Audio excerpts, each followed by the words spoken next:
From popular speaker and #1 sought-after success coach, author of the best-selling book Spirit-Driven Success, and mother of 5, Dani Johnson knows firsthand what it takes to achieve financial freedom and personal success in life. Raised on welfare, pregnant at 17, homeless at 21, and a millionaire at 23, Dani uses her unique strategies that have helped tens of thousands attain the same financial freedom. Her keen insights have helped many reach a personal success beyond their wildest dreams. Her popularity has spread internationally with numerous appearances on CNBC, TBN, ABC Family, Daystar, and CBN, as well as through her TV and radio show, Rise to Success.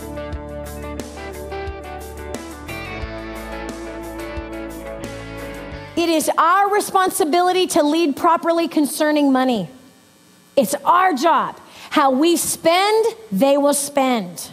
What we value, they will value. If they hear you say the words, I can't afford it, we can't afford it, it's too expensive, you are grooming your kids with the death language of poverty. Did you hear me?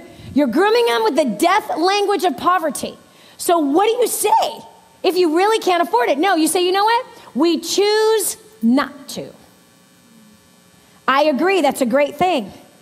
But we are making a wise choice not to participate in it. We choose not to. Saying things like, we can't afford it, hinders your child concerning money. Also makes them resentful and bitter concerning money. It raises them up with improper ideals concerning finances. And it's also an excuse, which is a well-planned lie. I can't afford it is nothing but an excuse. It's nothing but a lie. So it's very important that you use good verbiage with your kids concerning money. So for example, our kids know that we probably can afford some things. We live very simple lives. We do not go clothes shopping at the beginning of the school year. We go in and we take an inventory of what we have left of the hand-me-downs, what still fits and what's going to last. And if they need jeans in December, they'll get them in December. They're not just going to get 5 pairs of jeans just because school started and they need to look their greatest in front of all of their friends. We don't do that. I find out what everybody else does and I do the exact opposite. Everybody else is clothes shopping in August. Sorry, I'm not. Not going to do it. I mean, once in a while they'll need a new shirt. We'll go ahead and get it. By the count of what they can already use, and they all wear hand-me-downs, including Erica. They all wear hand-me-downs. Why?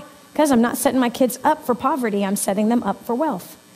I'm setting them up to be frugal and not hasty with their finances. Teaching them how to value money and hard work versus using it frivolously like it means absolutely nothing. There's no respect in that. So we can't afford it. Now my kids, they know we can afford some things.